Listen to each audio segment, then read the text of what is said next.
Buenos días a todos. Hoy 10 de febrero de 2022 vamos a dar comienzo a un nuevo proyecto muy ilusionante del CEPA Don Juan I de Alcalá de Henares, que consiste en una emisora de radio cuyo nombre es Radio Burbuja, nombre que tuvo en su día la emisora de radio del CEPA entre los años 80 y 90, y hemos querido retomar ese nombre. Mi nombre es José Manuel Parras y como director del CEPA es un honor inaugurar y comenzar esta andadura en el mundo de la radio, compartiéndola con vosotros.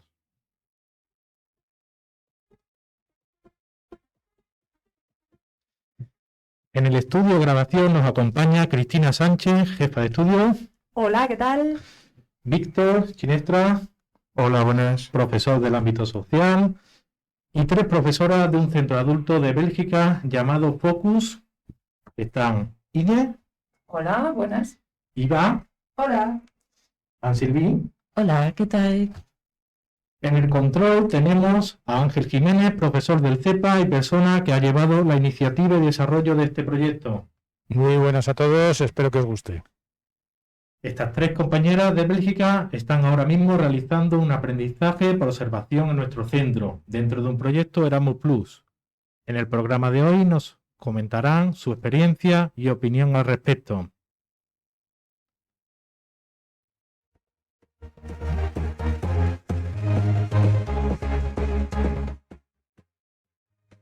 Esta emisora de radio será para uso de toda la comunidad educativa del CEPA Don Juan I, alumnado, profesores, personal, administración y servicios, asociación de antiguos alumnos, etc. Voy a comentar el tipo de alumnado que tenemos en nuestro CEPA. Los que trabajamos en un CEPA pensamos que tenemos un gran tesoro en cuanto a la diversidad que encierra un centro de educación de personas adultas. No existe ninguna otra etapa educativa que se asemeje tanto a la realidad social. En nuestras aulas nos encontramos alumnos mayores de 18 años y, como algo excepcional, alumnos de 16 a 18 años. En nuestro centro, la persona más mayor tiene 85 años. Lucía, alumna que rara vez falta a sus clases de enseñanzas iniciales.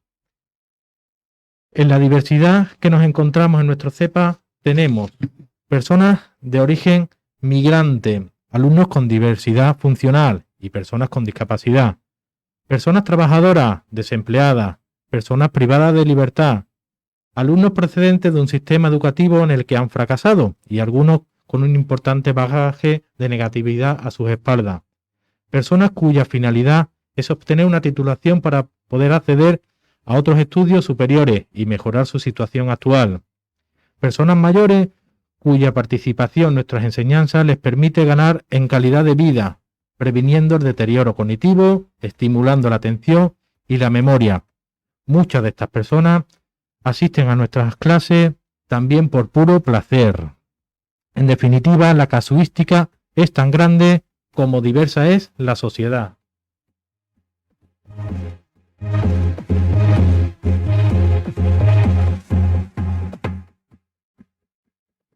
Todos los colectivos nombrados anteriormente buscan satisfacer sus necesidades y deseos formativos. Estas necesidades y deseos se concretan en itinerarios personalizados, en la que la motivación juega en todo ello un papel importante, y en la mayoría de los casos disponen de altas dosis de ellas. Pero este alumnado adulto, que además de satisfacer sus necesidades y deseos que busca información, orientación y formación, queremos ofrecerle en nuestro centro también un espacio humanizador en el que pueda aprender a confiar en sí mismo, superando bloqueos y miedos, en el que gane en resiliencia y pueda conseguir una mayor autonomía personal. Por estas razones nace este proyecto de radio en nuestro centro y cuya finalidad es estrictamente educativa.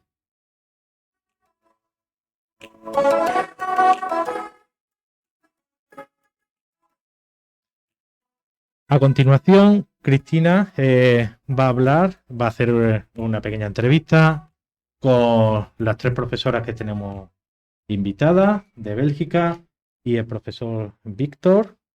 ¿De acuerdo? Bueno, un poco contaros que ahora en estos momentos tenemos aquí a 3 invitadas de un centro de adultos que se llama CV o Focus, de Loqueran, de Bélgica. Y bueno, estamos aquí dentro de un proyecto Erasmus, un KA1. Quiero comentaros que como una de ellas habla perfectamente español, pero las otras dos lo entienden bien, pero no son capaces de comunicarse tan bien, ¿no? en el idioma. Entonces vamos a pasar luego a hablar en inglés. Pero antes de eso, para explicaros un poquito en qué consiste este proyecto, contaros que los K1 estamos realizando ahora un job shadowing, un aprendizaje por observación. Y Víctor, mi compañero, que también tiene experiencia en estos programas Erasmus, os va a contar primero en español en qué consiste esto. Y luego ya pasaremos al inglés y así podéis practicar también qué tal esos audios en inglés. Bueno, Víctor, para ti, explícanos por favor qué es un job shadowing, qué es un aprendizaje por observación. Pues, a ver, Cristina, el Job Shadowing consiste en un programa a nivel europeo que se organiza para que los profesores puedan visitar otros centros en otros países y ver, pues, más o menos cuál es el funcionamiento, cuáles son la forma de trabajar, el tipo de centros en los que trabajamos, y es una manera muy útil para aprender, ¿no?, de otros sitios y mejorar, viendo lo que hay fuera, lo que hay en otros sitios, cómo se trabaja, pues intentar implementarlo en nuestro trabajo del día a día aquí en España. Y es una oportunidad, pues, única y muy útil para profesores, pues, a nivel europeo en este programa. Uh-huh. Sí, estos programas están cofinanciados por la Unión Europea y la verdad es que sí, son muy interesantes, ¿no? Bueno, voy a pasar a hablar con nuestras invitadas, así que tengo que cambiar de idioma. Pasamos al inglés, vamos a ver qué nos cuentan.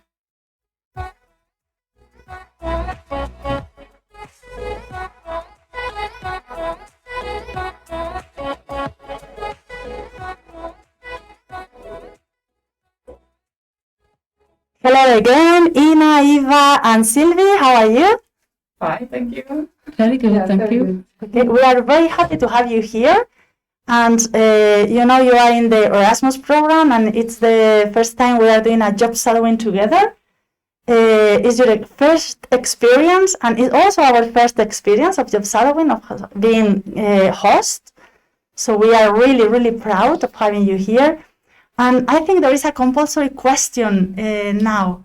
What does Erasmus mean for you?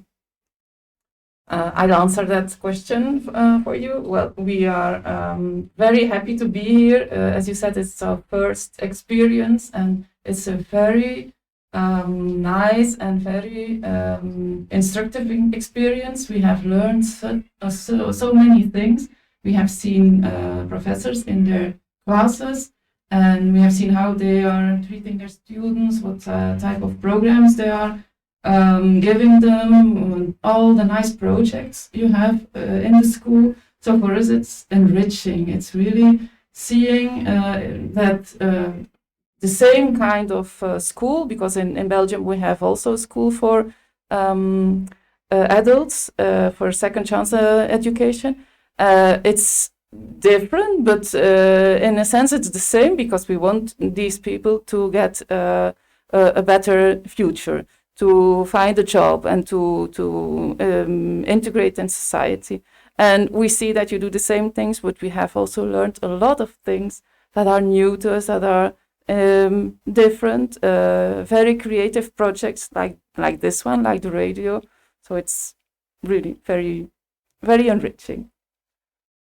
So, for the students that you have in CVO Focus and the students that we have in CEPA Don Juan Primero, how can this Erasmus program make a change in their education?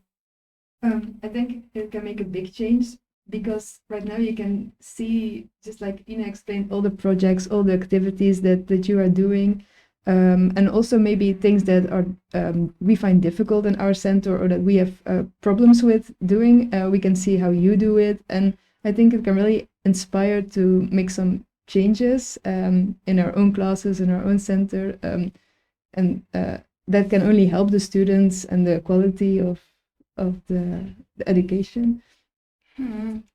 It's okay.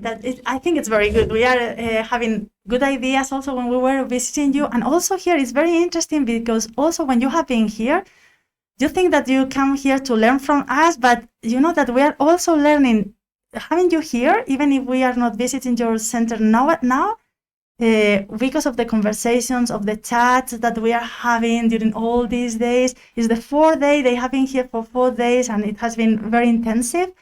And we are also learning because, there are many conversations, many issues that they are common for both schools. So it's a very good experience. How did you evaluate, like in general, your job shadowing experience in this center, in CEPA Don Juan I?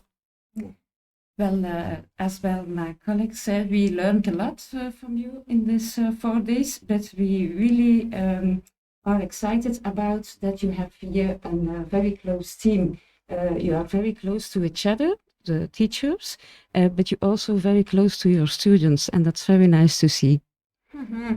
We were also talking about this. Maybe it's because our school, in spite of being a big school for an adult education in Spain, in Madrid, we have like around 750 students or 800 students.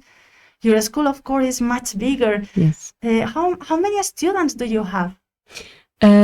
Normally, this year we have about 9,000 students and 9,000. yes, Wow. and 200 teachers. So of course, it's for us not so easy to have a good connection with everybody because some colleagues maybe we see them once a year.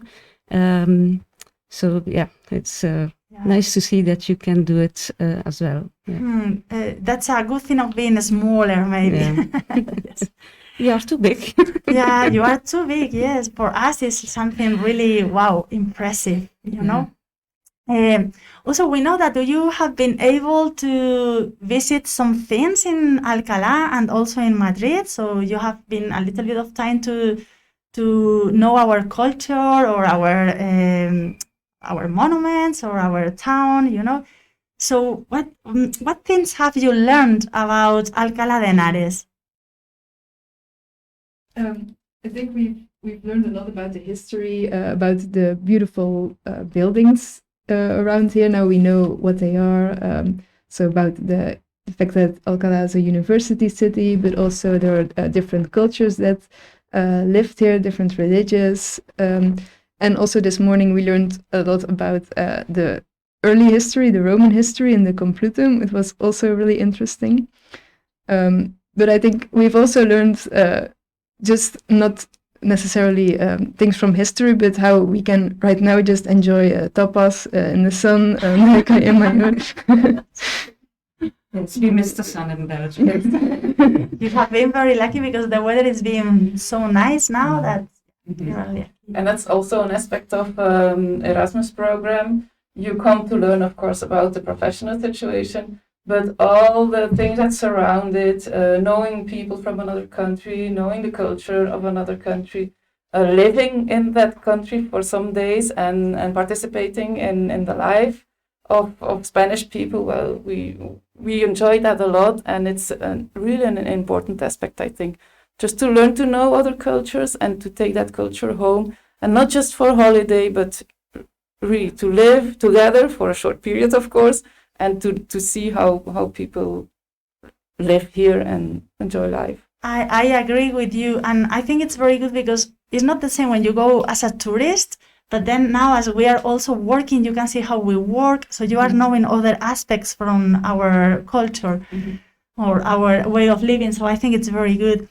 And it's good because at the end, we are Europe, we are Europeans, and it doesn't matter if you are from Belgium or you are from Spain, but at the end, we have some common values and we are in the same place. So I think it's very good. This aspect of the Erasmus program is really, really good. I don't know if probably Victor wants to add something because he has had some experience also as an Erasmus. So what do you think? Yes, I've been in several countries with this Erasmus program, and in my opinion, it's a very good way of making a sense of pertention to the European Union and Europe in general, because it's a way to connect people from different countries and make work together, because we are improving our way of working with sharing with each other the way of work of every country. And I'm very proud of be part of this Erasmus program. Mm-hmm. So, okay, I don't know if you want to add something more about this, or, you know, we really would like to have you here more days, longer, because it has been very good, and we have learned, we have had fun also. You are really nice people. It's very good to have other colleagues, now friends, I hope, from Belgium, and we really hope that, yeah, we really thought, we really want that these projects can mean something later in the future, and we can try to do something bigger in the future with also involving our students in future projects. We hope to. Yes, we hope to. And that's our first step now, to pass this enthusiasm that we felt here to our board of directors and to our colleagues as well, because we are 3 only here, but there are a lot of colleagues that might be interested as well to see how you work. So it's just a little semilla, I don't know how we say it in English, that we have put here, and that is going to grow to be a nice plant and flower maybe. So. We hope to see that flower soon. So, Nos despedimos entonces. Pues nada, gracias por vuestra visita, Ine, Iva, and Sylvie, por estar aquí también, Cristina, and Víctor, Ángel por estar ahí en el control. Gracias a todos, gracias a los oyentes, y esperemos que esto sea el inicio de una gran andadura de la radio en el CEPA Don Juan I. Mucha suerte con la radio. Gracias. thank you very much. Gracias a todos.